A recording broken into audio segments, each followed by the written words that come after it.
Welcome into the Best of Five Clubs that you can watch on Golf Channel, and you can also listen on the PGA Tour Radio Network on SiriusXM. Who joined us this week? Brendan Porath of Friday Golf, Drew Stoltz from the Subpar Podcast, Gabby Herzig from The Athletic, Taylor Zarzour, the host of The Starter on PGA Tour Radio, George Waters, the author of Sand and Golf, and Tyler Rae, one of the best young golf designers in the design business. Enjoy the best of the week of Five Clubs. Let's start with Thomas Dietrich. Look, when you run away in any event, I don't care where on the PGA Tour, I don't care if it's your 10th, your 20th, in this case his first, this doesn't happen often. Give me a broad takeaway of him winning, the manner in which he won, and then any other things you want to add to the wrinkles of a Thomas Dietrich W in the desert. Well, I think what it reinforces is that this comes at different speeds for different players. He is an elite professional golfer. He hasn't won. He's 32 years old now. He finishes with 4 straight birdies, maybe the greatest shot we've ever seen on 16. You know, it's known more for the party atmosphere rather than the hole, but I haven't seen a shot like that from a contender at the end, like that one that he stopped on top of the table there for really to seal the deal and make it academic all the way in. But, you know, it comes at different speeds. We saw Jordan Spieth who came really quickly right? And now he's trying to figure it out as he gets into his 30s. But Thomas Dietrich has all the quote-unquote measurables, right? The statistical profile of someone who should win on the PGA Tour and had been in the hunt, in the fire many times over. And I don't know that it's a floodgates. I think what it reinforces more than anything is how hard it is to win on the PGA Tour, because if it takes Thomas Dietrich until he's 32 to do it, a talent like that who put that all together and put that show on Sunday, it just reinforces how hard it is in this modern era to win on the PGA Tour, regardless of talent. And you know, it just comes at different speeds for different players. No, you're right. And look, I think part of it for him was his own personal psychological mental vortex, which he's clearly broken through. And I'm with you. I really struggle with the floodgates thing. It's like, I think it can be applied, relatively speaking, on occasion, not launching him to a 3-win season. However, the other part of this to me, Brendan, is these European markers that are getting laid down all over the world. That's not lost on me. It cannot be lost on the United States Ryder Cup captain, let alone the European captain. This is another guy, like you said, he has the measurables. If he continues to do this, that's another potential asset of evaluation for Luke Donald, is it not? Yeah, absolutely. He's firmly in the running. I saw Fred Couples, who has an eye for talent, has been a captain around, is coming out of his shell to tweet last night about how impressed and how much in love he is with Thomas Dietrich. You know, Donald has so many options now. You know, we've got 6-7 months before we really get to it, you know, hitting the shots, so a lot can happen. But we walked out of Whistling Straits 4 years ago just wondering, like, how the heck are they going to fill in this roster going forward? They're going to have these pillars and Rory and Rahm and probably Hovland, although he's become, you know, he'll be on the team most likely. But how are they going to fill out the roster? And here we are 4 years later, and it's a mix, right? They're going to have some young guys come out of nowhere, the 18 to 20-year-olds we didn't know about yet. And they've gotten that with the Twins, and they've gotten that with Ludwig Oberg. He's emerged. But now it's a lot of guys who've been on tour kind of solidifying themselves, right? Tyrrell Hatton is a bona fide top 10 player in the world. He won in Dubai. Yep. You got Shane Lowry, who has solidified himself really as a top 30-ish. I think he's top 20 right now, player in the year. Player in the world. Justin Rose continues to hang around. Sepp Straka has stepped forward. And now we have a guy like Thomas Dietrich winning. So it's a mix of young guys who came out of nowhere ascended as you might, and players who've really stepped up in their 30s, like a Straka, like a Lowry, and now Thomas Dietrich. So there are options from. No, you're right. It's interesting. I hadn't thought about Whistling Straits, and it kind of reminds me of what we watched last night, how we immediately, if a team loses, as good as that team has been, we're going, God, they need wholesale changes. They got old. They look old. That team at Whistling Straits, I mean, in the collective, from Westwood to Poulter to Stenson to Casey, McDowell wasn't on the team, but Garcia, all of them, it was like they became ancient overnight, Right. and now the infusion is there. You didn't even mention the Højgaards. You can Right. add them to the mix as well. Now let's get to another guy. You mentioned Jordan Spieth. Jordan has been and will always be an interesting topic. You guys talk about him in I think, fun, interesting, non-disparaging ways. But your partner there, Andy Johnson, has actually branded it Just a Guy. I think you have hats that you're selling. You're probably doing very well with that. You know he's not just a guy, but his results have been reflective of somebody who's just a guy. What did this week possibly whet the appetite for everybody if this continues to some degree? I do feel like I'm being called forward here to answer for the sins of my partner with the Just a Guy branding, but it was just a little fun. But he is 65th in the world. He's one behind Ben Griffin, but of course we know he is quote unquote one of those needle movers, right? We've heard that from network executives for years. Things spike when Jordan Spieth is in the mix, and you outlined his resume. One of the greatest seasons of the century. At the top of the program here. Well, yesterday's encouraging. It's Jordan Spieth has posted results that are very smoke and mirrors, and that's why we love Jordan Spieth, because he can do that smoke and mirrors result. Yesterday was not really one of those. He didn't drive it well. It was one of his worst driving days of the week. But his strokes gained approach numbers, which are critical, right? That we've seen him become, just a guy in terms of form, right, where he's kind of been slapping it around, and some of that's been injury with his wrist last year for sure, but really struggling. He's one of these players that was sort of ahead of this current generation of TrackMan golfers. He, of course, is a modern player, but he grew up playing golf, not playing TrackMan, right? And that is sort of changing, and he doesn't have the horsepower. He hits it fine. We sort of overplay that he doesn't hit it far, but he does not have some of the speed profile and horsepower of the next generation that's come up behind him.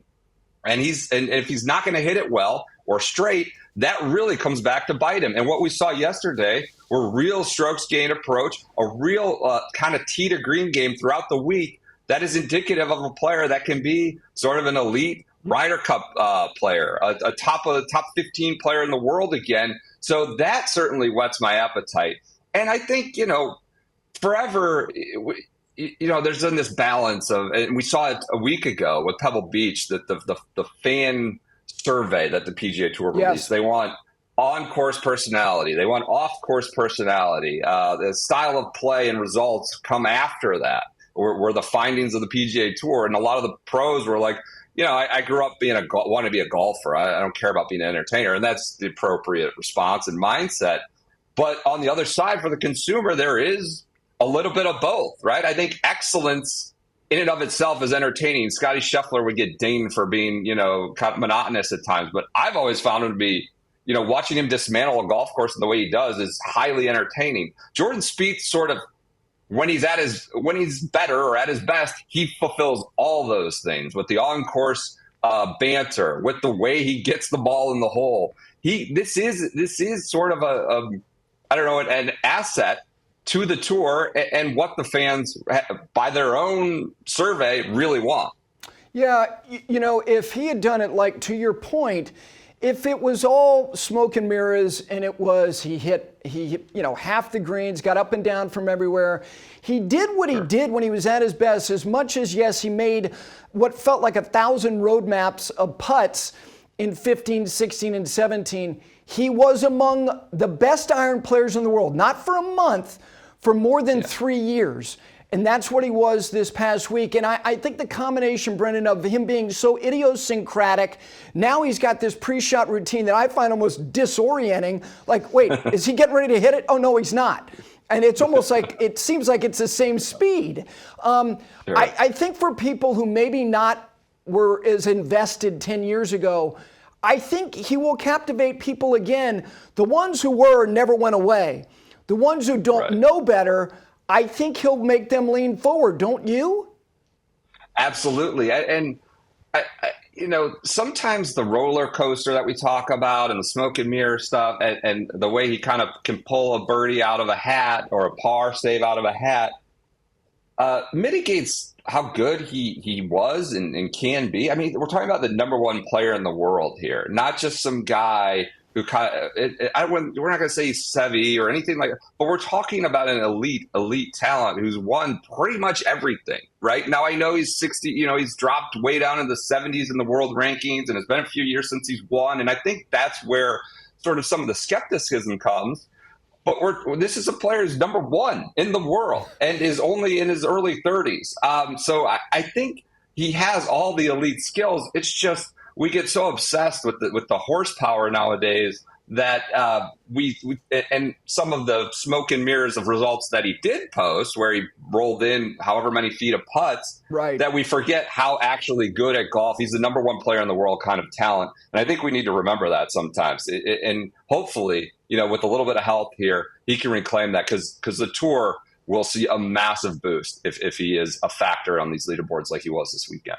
A couple weeks ago when I had you on, I asked you, when you start to assess assets on the PGA Tour, you started with Tiger, who's really not a tour player anymore, in the sense that he tries to play the four majors and he'll try to play his own event, which is this week.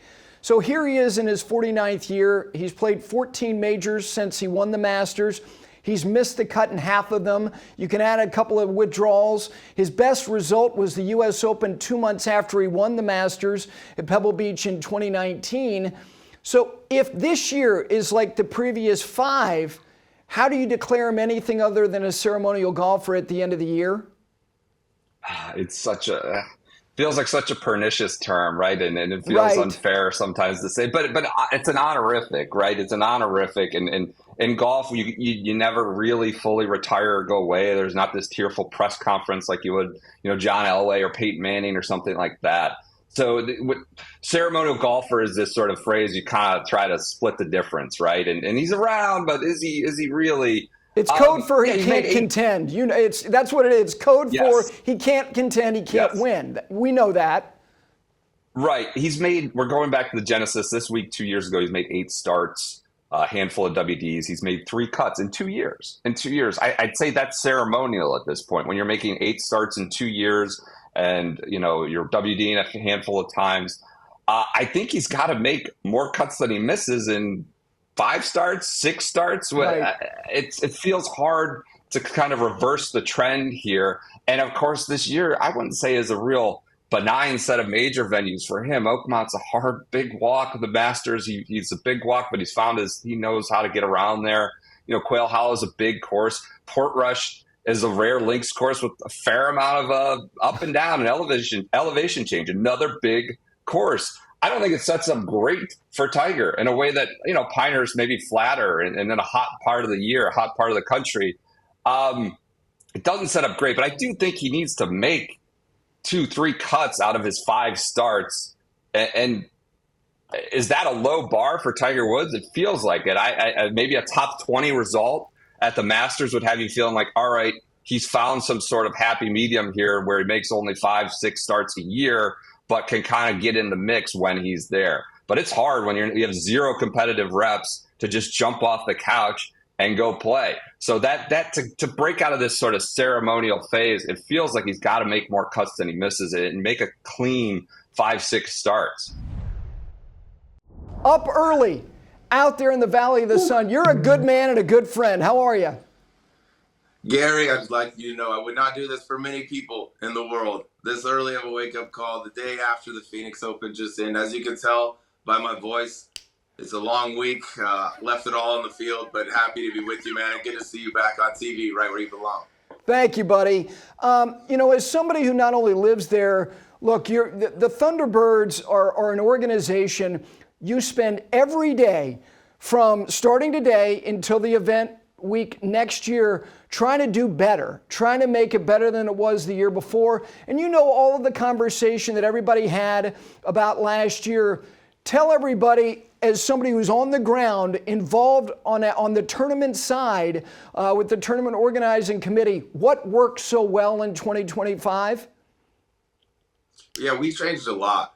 And I think on television, I don't know how much you could notice on television. You see the venues, you see 16, you see 17, 18. It probably looks the same, right?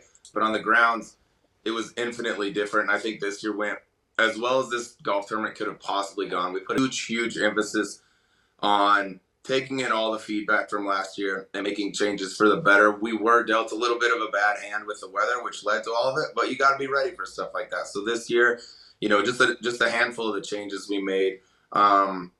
First, we cut the GA tickets roughly in half, which eliminates so much of the foot traffic. Also, Gary, like the issues when you run into the people, doing things to try to create a viral moment or whatever. Typically, those are people that are on the GA tickets. So we eliminated roughly half of those. We also took away the any day passes, where historically you could buy a pass, Gary, for any day you wanted, Thursday through Sunday. You pick your day. If you wake up Thursday and the weather's no good, you say, okay, I'll go Friday.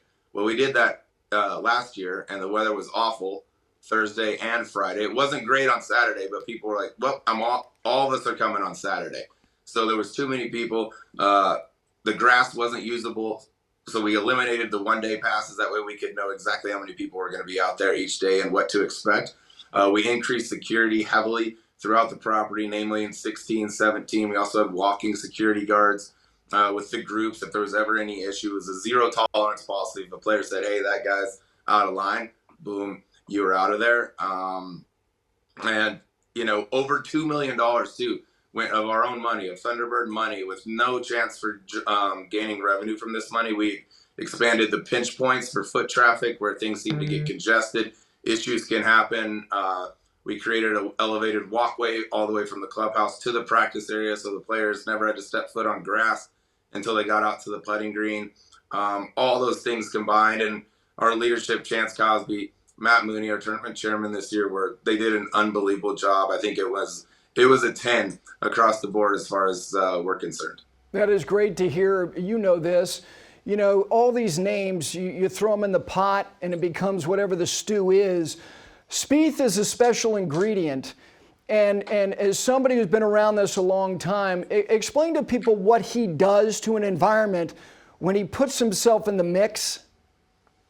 Yeah, this golf tournament, I would say, Gary, is a little bit of a different animal. In terms of the fan turnout, I would say we're probably as immune from the quality of field and the driving interest as any event in the world, right? Probably more so.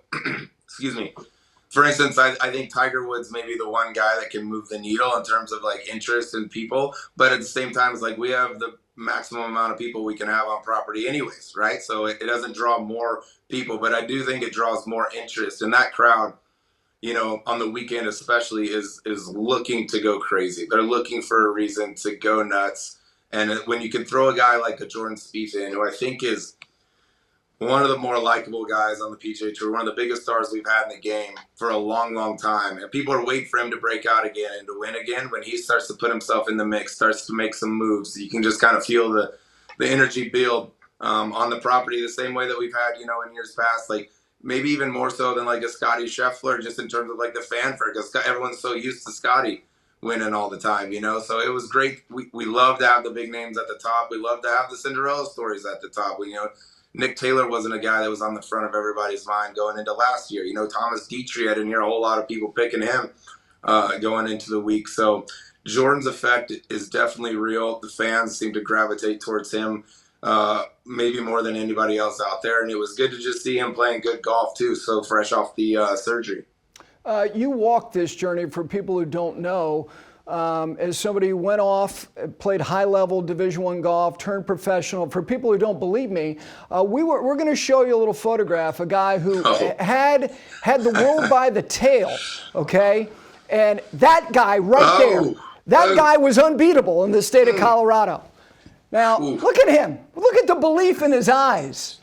The young Drew Stoltz. Now, let me ask you, as somebody who is now in your place, you see these young guys. I mentioned Luke Clinton, and there's Nick Dunlap. How much has changed in terms of these guys walking out there going, I'm not going to wait my turn here. I'm ready to do this now, as opposed to 15 years ago? It's changed completely. The caliber of golfer, the average guy, the number 2 or 3 guy on the top 15 teams is so much higher, I believe, than when I was in school. I think I was kind of on the front end of the game changing and getting longer, getting more athletic, getting faster. But I can go back to my era, Gary. and name like the 3 or 4 or 5 guys that just hit it different distances off the tee than everybody else. I'm talking like J.B. Holmes, Dustin Johnson, Jonathan Vegas. Anthony Kim was a special talent who didn't necessarily do it with length, with length, but he was special. But those guys that all hit it so far, all of them went on to win on the PGA Tour. They went to have great careers. Nowadays, I mean, I was just down at the ASU facility the other day watching those guys hit it, and I was like, I mean, this is higher than these guys, these 5 that I'm watching, have a higher ball speed than the PGA Tour average, And these guys are sophomores, and there was a freshman. Like, the talent level is ridiculous, and you're starting to see it with guys like Luke Clanton, who will have his PGA Tour card here very shortly. We were hoping he would do it this week at the Phoenix Open. Gordon Sargent coming out. I mean, they're ready to go. Like you said, there's no longer, I get my 7 exemptions. This will be a good way for me to get my feet wet. It's like, I get my 7 exemptions. I want to win, and I want to have my PGA Tour card after that. It's completely different, and it makes me more and more happy every day. I'm not having to add a scorecard up, Gary, to be out of there because these kids are just too good. Let me start with Jordan Spieth because I've always found him to be such an interesting study, and your piece focused on a couple things that he is challenged by, and one of them is patience. And you pointed out in your piece that patience doesn't have to be a pejorative term. It can be something that can be indicative of somebody who's hyper-competitive. Explain to people the angle that you were trying to write about a guy who continues to evolve now at the age of 31. Yeah, it's a great question. The angle came from my conversation with Jordan Spieth's coach, Cameron McCormick, and he's actually been coaching Jordan since he was 12 years old, and told me a really great story actually about the first time he met Jordan Spieth.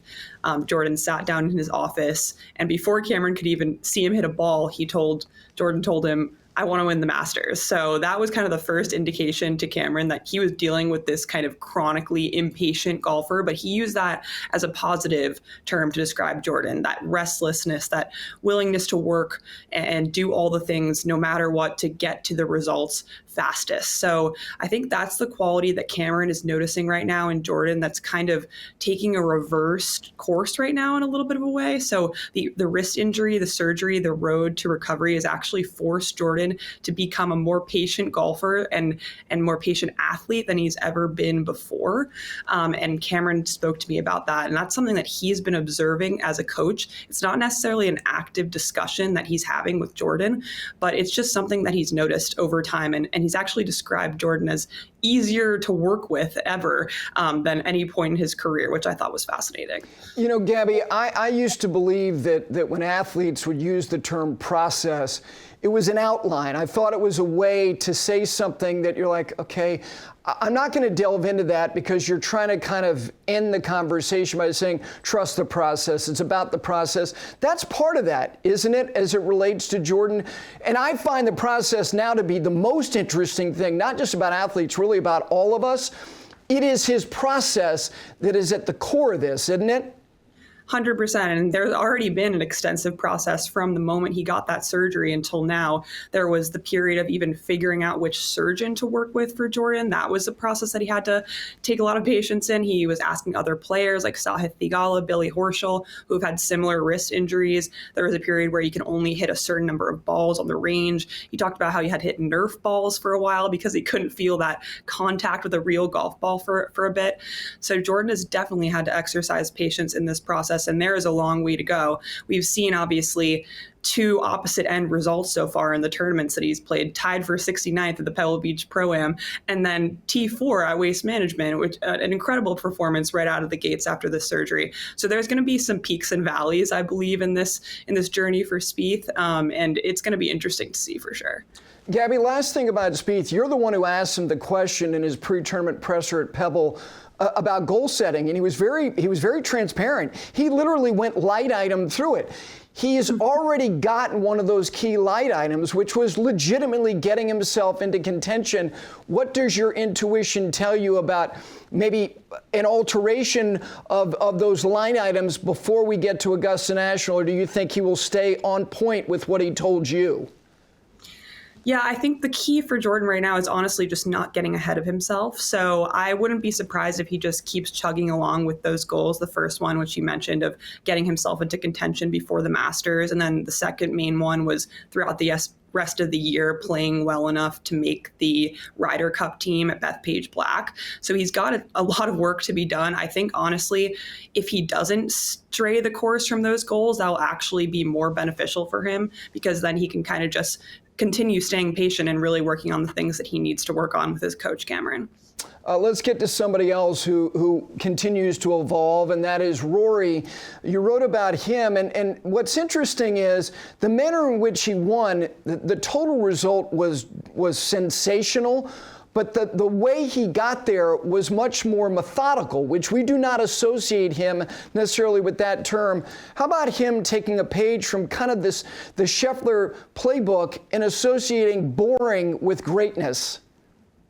It was super interesting to see that from Rory. I mean, I thought that actually during the week at the Pebble Beach Pro-Am, a lot was made of his drives on the 14th hole and having 7-iron into that par 5 and taking advantage of it with his length off the tee. But that was actually kind of a bit of a red herring for how he played Pebble Beach that week. It was a very disciplined approach. It was a lot of irons off the tee when he could have easily bombed driver down there. Even on the 18th hole when he was 2 shots up and he pulled iron off the tee. That was a decision that we might not have seen from Rory last year or the year before. So exactly what you said. It's been a kind of shift in strategy for Rory, and clearly it's paying off early in the season. It's just a matter of the question of whether he'll keep doing that. You know, Gabby, because he won the U.S. Open so early, and he won it so emphatically, he then went into a period where he didn't play well in the U.S. Open, but since 2017, starting with the tie for 9th at Erin Hills, he's gotten better and better and better. His results are better every year, and he's coming off 2 gutting losses in 23 and 24. Aren't those indications in a microcosm of him accepting that par has great value and that methodical is a method to greatness? 100%. And I think, honestly, the main inspiration for this, at least in this season and this year, is Scottie Scheffler. And Rory was actually open about that throughout the week, and especially during his post-tournament press conference. He basically said when someone like Scottie Scheffler is playing that well, you can't help but take note of what they're doing to succeed. And one of the things that Scottie Scheffler does so well is picking conservative targets, playing the golf course methodically, strategically, not getting too far ahead of himself. Honestly, the whole conversation really reminds me of Scott Fawcett's Decade Golf system. It's a course management system about picking the appropriate lines for your game. And I think Rory isn't really open about the fact that he uses statistics and he's never really been a numbers guy, but I think he's starting to think in those ways about playing strategically and really picking those lines and staying to his game plan the whole week. All right, Gabby, I go back to last fall. You're the first person who wrote extensively about the challenges associated with the Tour Live alignment merger, call it whatever you want. You talked to constitutional scholars, and that was kind of a framework of what it was that both parties and all parties were dealing with. Now here we sit in the middle of February, and based on what you're hearing, what you're reading, and what you're seeing, do you feel like there is some type of finish line rapidly approaching? I do. I don't think it's definitive. Again, I know just as much as everyone else, but the most recent signal of Jay Monahan meeting with President Trump, Adam Scott being in that meeting as well in the Oval Office, is definitely a positive sign for the road to golf coming back together and healing that fracture. But it's definitely not over yet. The fact that they actually are asking President Trump for his assistance, and they didn't mention it in the statement, but this is clearly alluding to the U.S. Department of Justice investigation of the PGA Tour PIF deal and those negotiations. So it's really just another kind of Easter egg in this whole process. I think the reason why we're seeing these little tidbits of information come out one by one is because the PGA Tour, I think, had to have been very careful about what they say in the public eye while this antitrust review is going on. You know, you don't want to rub the Department of Justice the wrong way at any point in this process, especially before the election when they didn't really know how things were going to pan out, with which administration would maybe be more favorable to deal. So there's definitely some steps that they had to take to be careful and make sure they were saying the right things in the public eye. And obviously now things have changed a bit with President Trump sitting in the Oval Office. So this would have been a Tiger Tuesday. He would have spoken to the media. It would have been 30, 35 minutes.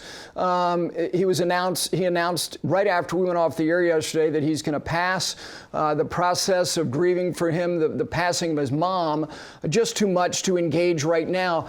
But had he spoken, there would have been questions about this. There would have been questions about his schedule. What do you think are the most interesting things that people who cover the sport and in turn want to deliver to the consumer about what is on his mind? What would be the two things that you would find to be most pertinent to get from him right now? 100%. I think, obviously when Tiger speaks, we listen. I think the number one thing I would be curious to hear from Tiger about is, obviously, there's a lot of signs pointing towards this deal between the PGA Tour and the Public Investment Fund actually finally happening. The next step is, how does that actually help the divide and the fracture in pro golf right now? And I think that's a huge question of how we are going to bring this thing back together. And I would be curious to know what Tiger's vision for professional golf in the next 5 years looks like. We've heard Rory McIlroy, who obviously he works closely with, speak about the idea of a global tour, a scarcity model, a Champions League-esque format for pro golf. So I would be curious if Tiger echoes some of those sentiments. And then also just the state of his body, how he's healing from this back surgery, how his muscles are working, how he's feeling back home playing golf in Florida. I'm sure his mind is elsewhere right now with the passing of his mother. We've heard that he's having obviously a tougher time recovering from that, having to pull out of this week's event at the Genesis, his host event. So there are a lot of things that I'd be appreciative to hear from Tiger right now, but I know that it might be a little bit until we actually do hear from him. All right, let's get to something I talked about, and I know you have, because look, I don't think there's anybody, and I listen and try to read as much as I can, who's had more conversations about LIV and its impact on professional golf than you have. You do it every single day on your program. And I was talking about trying to assess what it is exactly that the USGA and the R&A have done here. The R&A, it's anybody in the top 5 not already otherwise exempt will get an entry into the Open Championship. For the USGA, it's top 3. What is your assessment of what these two organizations have done? I was surprised by it. And the reason I was surprised by it is because I feel like it's giving some extra legitimacy to a league that has really struggled to find any credibility in the last 4 years. And you could argue, as we sit here right now, Gary, they're struggling more than they've ever struggled before in terms of reaching new people and people connecting to their tournaments each week. They had a halftime show this past week during their nighttime debut of the 2025 season in Riyadh. There were only barely over 10,000 people that watched the tournament, and they stopped play to have some sort of musical entertainment in the middle of the event. It does not feel like a real competitive event. I think you would agree with that. It feels much more like exhibition golf. It feels more like TGL, honestly, than it feels like the PGA Tour. And so the fact that the USGA and the R&A are going to give someone or a number of players, if they're not already qualified, and you wisely stated, most likely they're already qualified. Most likely. But you're going to give a guy like Dean Burmester or Joaquin Niemann or someone else, Taylor Gooch, that's played well on LIV, access to the National Championship of the United States and the Open Championship based on their play in that league. I'd be totally fine if they said, you know what, Joaquin Niemann's one of the best players in the world. Like they do at Augusta National, we're going to give him a special exemption into those majors. I think everybody would be fine with that. They want to see the best players play. But the fact that they're getting that exemption possibly through their play on LIV, that's surprising to me, especially given where the league is right now in 2025. Yeah, the Niemann thing, and you accurately pointed it out. I think that there are dynamics to that. One, he won the Latin American Amateur Championship, so there is a connection to the Augusta National Golf Club that he has that others don't necessarily have. I also think his accomplishments, in particular in Australia, are things that they weight, and they have a weightiness to them that augments kind of his resume of accomplishment. Here's the thing about it, which is why I get what you're saying. Look, being entertaining is one thing, But to me, elite championship golf is 72 holes of a competition. It's not 54 holes. And as it relates to the lights thing, lights, to me, I found that to be lame as hell. Yeah. I really did. And if you want to do, again, exhibitions at night, I get it. If you have a match and it eventually falls under the cover of darkness, you're reaching for things that are not relatable to me as somebody who follows championship golf. So why are you going to give them a possible exemption into the National Championship and into the Open Championship based on their play in that environment? Yeah, I think the way I would answer that is that they know where this is all going, that the détente is happening as it relates to the PGA Tour, the DP World Tour, which has already provided a pathway back to a lot of these players, including Tyrrell Hatton, who's already won on the DP World Tour. I think that all of this, and again, you tell me your thoughts, Gabby Herzig was just on, and she's covered this as well as anybody. I feel like the Players' Championship is going to be the announcement week. It's sort They're of going to give Liv that platform of the announcement. Well, Rex Hoggard here on Golf Channel in the last couple of days has suggested that it's going to be done by the end of the first quarter, in the first quarter of the calendar year, which ends March 31st. And so the timing would work out well if you're suggesting that Jay Monahan or someone with the PGA Tour, maybe it's Jay Monahan and it's Yasir Al-Rumayyan that are together in Ponte Vedra making this announcement. It would make a ton of sense to do it there, and if it is going to happen in the next 4 to 8 weeks, that'd be the perfect place to announcement. You'd like to think that in the absence of being able to play the Genesis, that maybe, and people have suggested, well, Bay Hill, he got more success there. Times change things, and the Players, to me, is a much more practical start for him than Bay Hill. You agree with that? Well, I do, because in the last 5 or 6 years, he's become an exceptional target golfer. He's a point-to-point guy. And the TPC Stadium, Sawgrass Stadium course is the ultimate point-to-point golf course. No question. It requires precision on every shot, and he's very good at that. You basically are playing a par 3 off the tee into the fairway, and then a par 3 from the fairway to the green there. Bay Hill's a different situation. You can bomb and gouge if you need to, which he did an exceptional job of. Torrey Pines, another one of his personal playgrounds through the years, he did a great job of that. I don't think his body can handle gouging anymore like it did in his prime. I'm with you. Look, if you go back to when he won at the Players, he was in his late 30s. He was evolving kind of like Michael Jordan did. Tiger became more of the tactician as opposed to undressing any place that he played. Someone who is there. Let's get to two guys. Let's start with Spieth. What did you take away in a very positive way about his start in Phoenix? Well, first and foremost, how much we've missed him. He's just electric. And all of the Spiethian type shots that he hits around the course, the ultimate one probably being the last Spiethian shot on 17 amongst the people to hit that kind of shot from that place. As Billy Horschel said on social media, people don't understand. If you've stood right there at the base of that grandstand, as I have, and looked to that back left hole location with water everywhere and a bunker that comes into the middle of the green back there, it's incredible that he pulled off that shot. But we've missed that. We really have. And I think that professional golf needs Jordan Spieth near the leaderboard. I took a lot from it, honestly. I know that he typically plays well there, but to see him play consistently well over 4 days and trust his entire game, I thought that was a really good sign.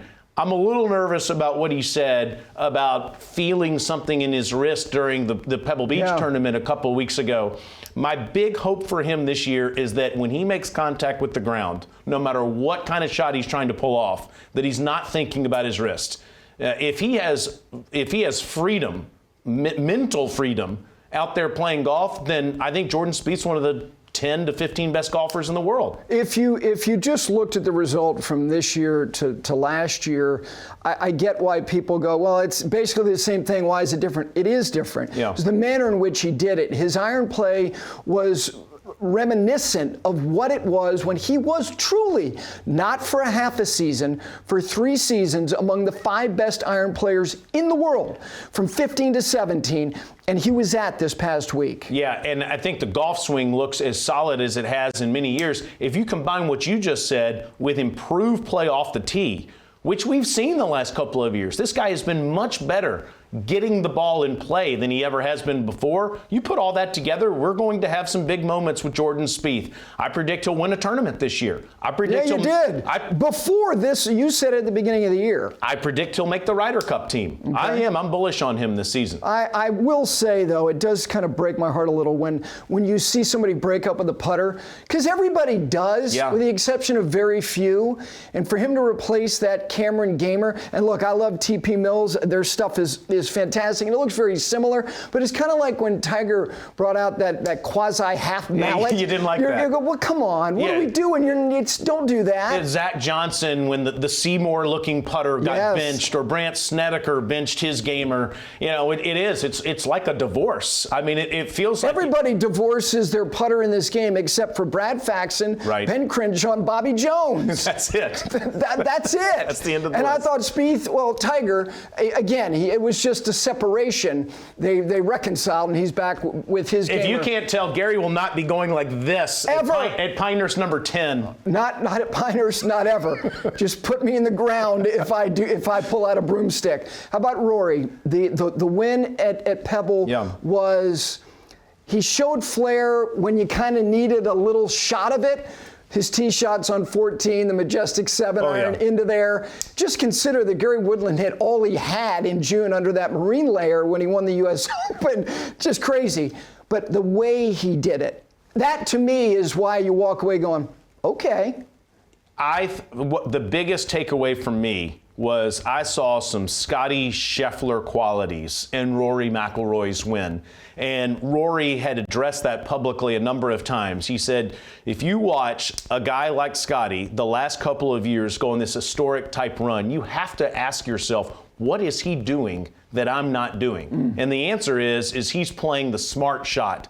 If you can take on a shot like he could off of 14T when he has this massive wind behind him and full send down the right side of the fairway, then go right ahead.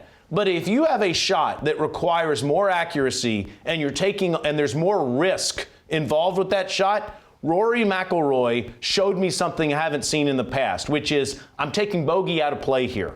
There are way too many squares, as we say in the game, on his scorecard, especially on Thursdays and Fridays in these biggest tournaments. He eliminated those, Gary. He hit the smart shot when it was supposed to be played, which Scotty Scheffler's the best in the world at, hitting it to the right side of the green, the correct side of the green. I saw a lot of that from Rory McIlroy at Pebble, which, look, I already thought he was going to win a major championship in 2025. About 5 miles from here. Well, I mean, come on, it's his personal playground. Yes. But I see a guy that seems to have more belief and is wising up a little bit on the golf course, which makes me even feel stronger about his chances.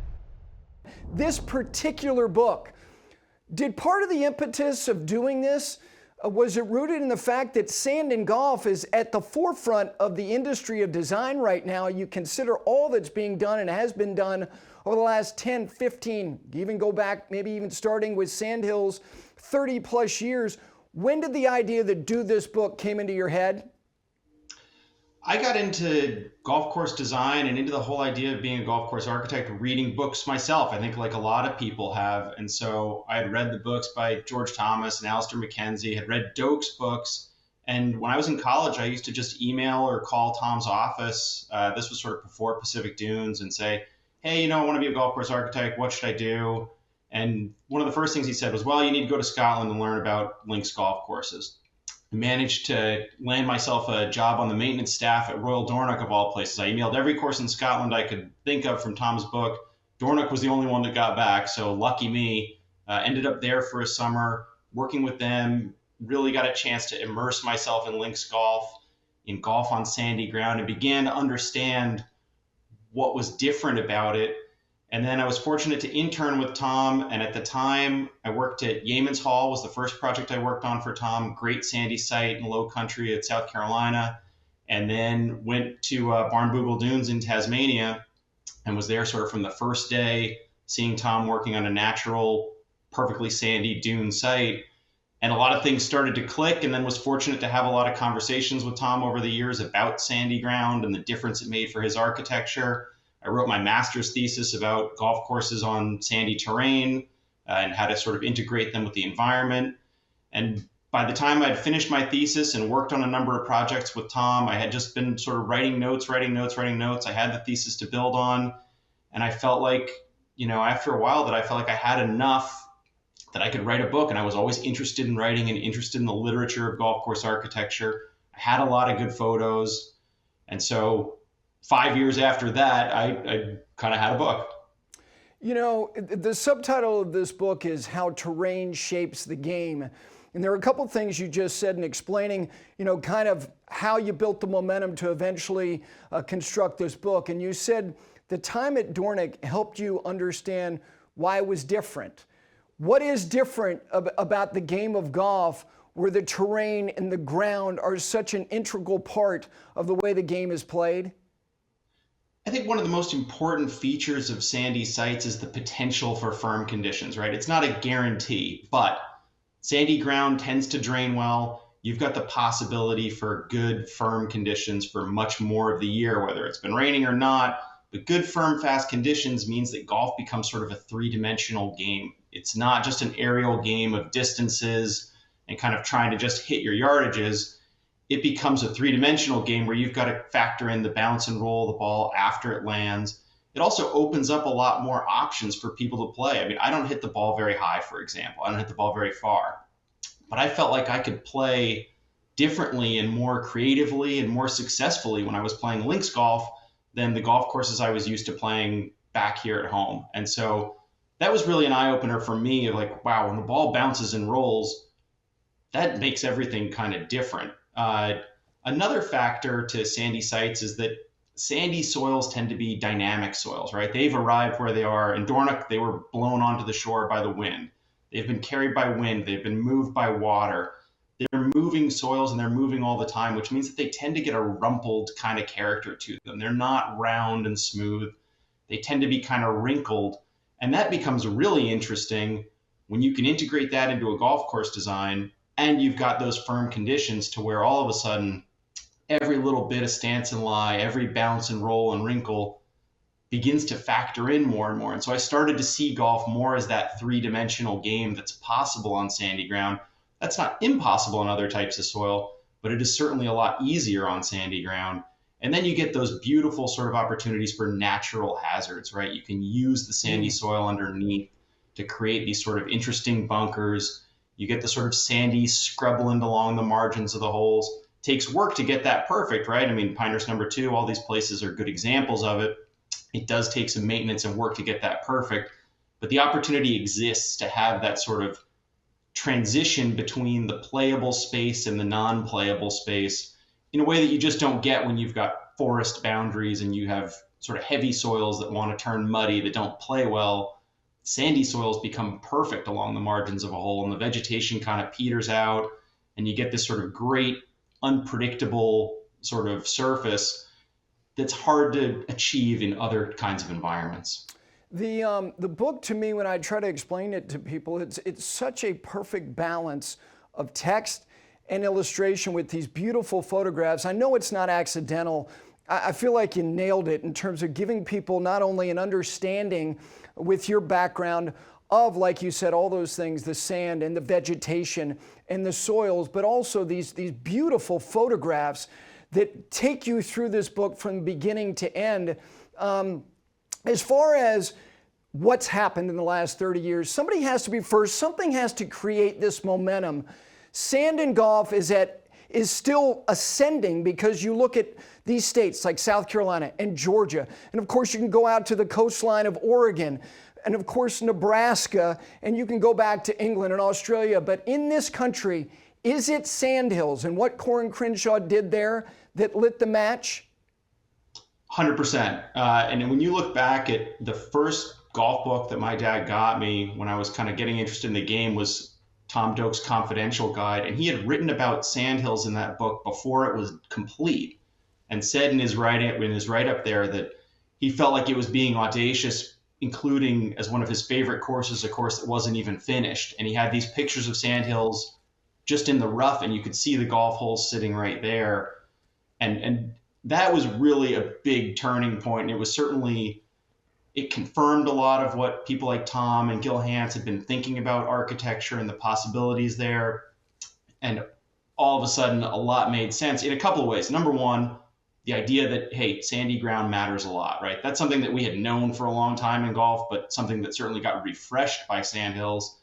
And then the other really important element of Sandhills, I think, is the idea that site suitability matters to the point that people will be willing to travel great distances to unusual places in order to enjoy these great sites when you can put it all together like that. Now, that was true of the links courses of Scotland, right? I mean, places like Royal Dornoch, places like St. Andrews were remote. North Berwick were remote when they were built. I mean, these were not just kind of right on the way to anywhere. And people were willing to travel to them because they were special for golf, because they had these special situations. The same was true of Sandhills, just in a very different context. And then all of a sudden, people started to look for the right sites, right? It was, hey, we want sand. We want the good site. We want the good property. We're prepared to go find it. And we believe that people will come and enjoy it. And then all of a sudden, that opens a lot of doors, right? The sandy ground doesn't need to be right next to town. It can be in Bandon, Oregon. It can be in, central Wisconsin. It can be in central Florida. And people are willing to go if the golf course and the golf design is right. How can people get the book? Because like I said, if you're watching this show, if you watch this network, you're invested in golf in a significant way. How do people get the book? The easiest and best way to get it is to reach out to me directly via social media. I'm at GWatersGolf on Twitter, on Instagram. Shoot me a message. That way I can sign it for you. That way we can trade some thoughts a little bit about golf on sandy ground. It's also available on Amazon, anywhere else that you get books. I'm going to read your words to you to end this, and it's at the end of the book. Golf on sandy terrain is about more than the courses themselves. It's about the values and challenges that have drawn people to the game for centuries. I don't know how long you thought about that, but I can't think of a better way to put a bow on a book about the subject matter that you tackled. Congratulations. Thanks so much, and thanks so much for having me today. It's an amazing time, and we're all blessed if we play golf to have all these places, whether it's high-end retail and what Bandon has done, and Dream Golf as a company and their vision for what they're doing in places like Bandon and Sand Valley. And we've got Rodeo Dunes that's going to be coming online in East Texas and Florida, not to mention the Cabot properties, but also these original works that you're being commissioned to do. You've got a place north of Charleston that you're working on now, Old Sawmill. That property, the state of South Carolina, why is all this happening? Well, I guess, there's this sort of golf boom. Golf is hot again. After the pandemic, I feel like, people, looked at their lives and said, what do we need to stop working so much. Maybe we need to play a little more golf, have a little more fun. And so, I think there's been a resurrection with new golf courses, and then obviously restorations. They've been hot for a long time, but people, the rich have gotten richer, and people said, hey, I want my own golf course now, and it's pretty interesting to see. Everybody's looking at property, everybody's wanting to maximize their life, maybe the pandemic or COVID, maybe it had everybody kind of look back and say, life is so short. Let's take the gamble. Let's build a new course. Yeah. And we're seeing a lot of that. We are.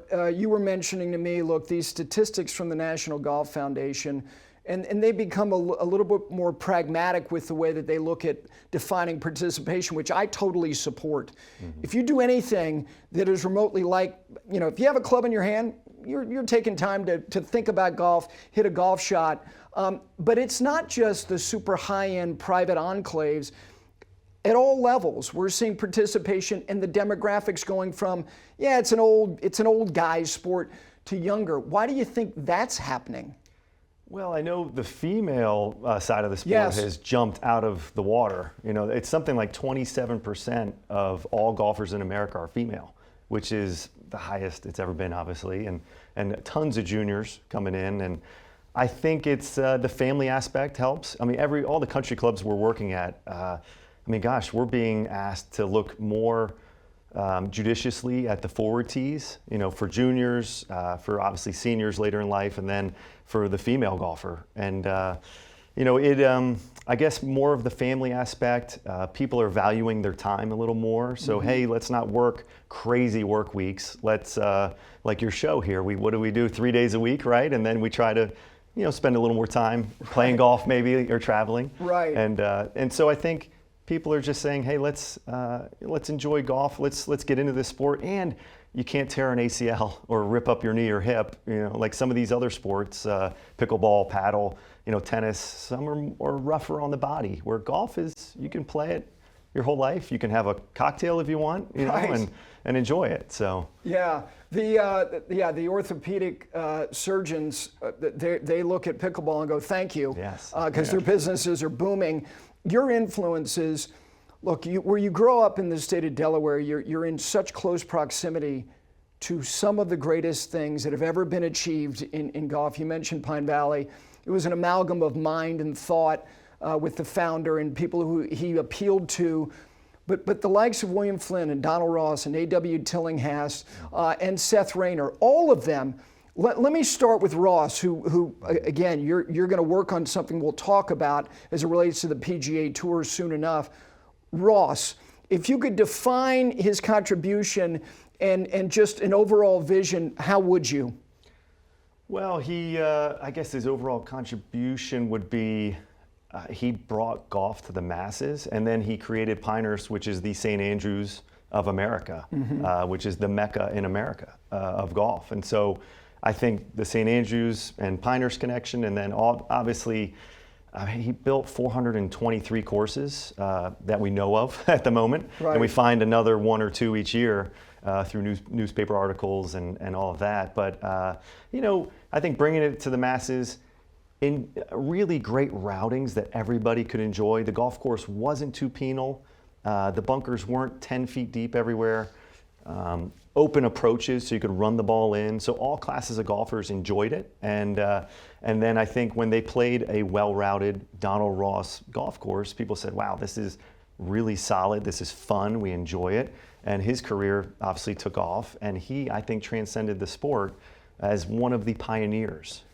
There's no doubt he was. And to me, I feel like he's not undermined, but there's something about maybe the fact that he was so prolific that there is an undercurrent of underappreciation, I honestly think, for him, whereas Mackenzie Rayner, gone too soon, not nearly as prolific, so there was something mythical about them. Do you agree with that? That's just my viewpoint. 100%. Yeah. 100%. They lived, even Tillinghast had a Yes. shorter, work span. And so Ross, he emigrated in 1899 and then worked all the way up until his death in 1948. So 49 years, 50 years basically of golf work. And before that, he worked at Carnoustie, the old course with old Tom Morris, and at Dornoch. So Yep. he worked on 3 courses in Scotland before emigrating in 1899. So yeah, probably, his hand, his thumbprint or imprint on the game is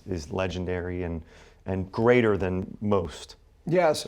I want to ask you about Seth Rayner because speaking of being entrusted, Lookout Mountain, I was lucky enough to go there last fall and play it. I hadn't played it formally, didn't need to be totally enthralled by the experience. Again, somebody who was the original designer at Cypress Point, and then he dies, and then the chain of events that I think changes golf, the industry, your industry, profoundly because it becomes Alister MacKenzie. Seth Rayner is aligned with C.B. Macdonald. What is Seth Rayner's greatest gift to golf? Probably his boldness. He took the C.B. Macdonald, National Golf Links kind of templates, and then really maximize the scale. And so what we see at Camargo, Chicago Golf Club, Fisher's Island, Yes. Some of these, the bunkers, the greenside bunkers are 15 feet deep. And we don't really see that at National Golf Links. So I think he took CB's kind of, style, and CB obviously taught him everything he could, and instilled in Seth everything. And Seth was probably a sponge. But we see just bold scale, big daunting green pads, kind of that architecture that beats you before you hit the shot mentally. You go, because you stand over the shot and you go, wow, this is hard, or this looks scary. But in essence, the scale, the fairways are bigger, the greens are bigger, the corridors are bigger, so your miss, you have a little more room, but it looks scary. And that's a really cool form of architecture. I'm hitting you cold with this, and I know you're not out straw polling your peers in the design industry. Where do you think your group falls with relationship to the whole rollback proposal, the thing that's hanging out there for the elite game in 28 and the recreational game in 30? Where do you think you guys fall? I love it. I think all golf course architects hopefully love it, because land is so sparse and we are striving and reaching for every morsel on these properties. Like Detroit, I mean, we are stuffing tees back there. I don't know how you're finding 76. It's really difficult. It makes our job immensely harder. And so I love the rollback. Gosh, it'd be great to see 290-yard drives again instead of 340 and 360. So we're big fans, and I think everybody else is, hopefully. We hope you enjoyed all of the best of the week. We will see you next week, including a visit from Paige Sporanic. Have a great rest of your week.